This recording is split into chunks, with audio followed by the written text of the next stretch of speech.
ये कहानी है हमारी दादी माँ की कि अपने काम को एक पीढ़ी से दूसरी पीढ़ी कैसे हस्तांतरित करती थी।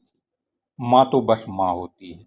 माँ रसोई में कार्य करती है, बेटी देखती है माँ ने दूध को कैसे ठंडा किया ताकि खटास ना आए। माँ और दादी ने भोजन के तमाम तत्वों की विशेषताएं हस्तांतरित करती थी।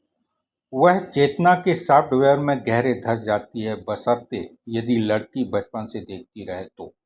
और ना जाने कितनी ही बातें बेटी सीख जाती है और यह भी सीख जाती है कि किस दाल में किससे तड़का लगाना है, जीरे का प्रयोग किस सब्जी में करना है, मेथी किस में और क्यों। दादी कहती थी कद्दू बात बढ़ाता है इसलिए इसके साथ खाना चाहिए मेथी। कौन सी दाल किसके साथ खाना उचित है, यह सब विज्ञान है। रसोई विज्ञान है जिसकी वैज्ञानिक हमारी दादियाँ माँ हुआ करती थी। हमने रसोई को शोषण का स्थान बता दिया और स्वयं को रसोई से अलग कर दिया। दादी को पता था कि रोटी को कितनी देर तक रखना है। दादी को बहुत कुछ पता था। अचार के मसालों का विज्ञान, कौन सी सब्जियों को सुखा कर रख लेना है गर्मियों के लिए, और भी ना जाने क्या क्या। दादी कभी बैठती नहीं थी। दादी छोटा मोटा बीमार नहीं पड़ती थी। इसलिए नहीं कि वह हमारी चिंता में घुलती थी, बल्कि इसलिए भी कि उन्हें पता था कि गैस बनने पर अजवाइन कितनी फाँक लेनी है, कितने समय तक भोजन न करने से उनका पेट ठीक हो जाएगा। दादी को पता था कि रसोई ही स्वास्थ्य का मूल है।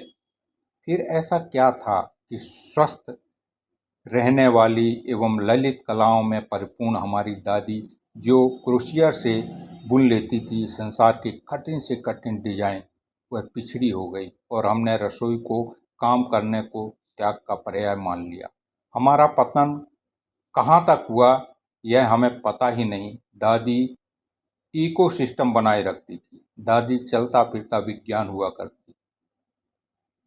दादी ने ही बताया कि कुछ खाना हो तो रसोई के बाहर ही खाना, जूठे मुंह रसोई में नहीं आना, अन्न देवता का अपमान होता है।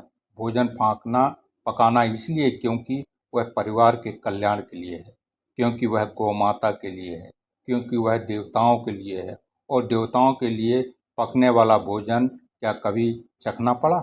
दादी ने ही बचपन से खेल खेल में खाना सिखा दिया। मगर आज तो निजता ने दादी को रसोई से और आज की दादियों ने खुद को इंडिपेंडेंट वुमेन कहते हुए रसोई को स्वयं से दूर कर लिया। जब रसोई से देवता का भाव चला जाता है तभी चखने का सिलसिला आरंभ होता है, क्योंकि विश्वास ही नहीं रहता। सब्जी में छौंका लगाने से पहले एक बार उस शक्ति को स्मरण करके देखिए। पकाए हुए भोजन को कभी भी चखने की आवश्यकता नहीं होगी, परंतु उसके लिए रसोई, परिवार के हर व्यक्ति और सबसे बढ़कर भगवान के प्रति समर्पण की आवश्यकता होती है। भोजन पकाना दैविक क्षमता है। इसे टाइम पास समझने की भूल करने वालों ही चखाना करते हैं। थोपे हुए त्याग की कहानियों के छिछेलेदार ही होती हैं। विद्वता उत्पन्न होती है, कामचोर महिलाओं के प्रति सहानुभूति नहीं होती। तो दोस्तों कैसी लगी ये कहानी कमेंट करके जरूर बताइएगा। नमस्कार।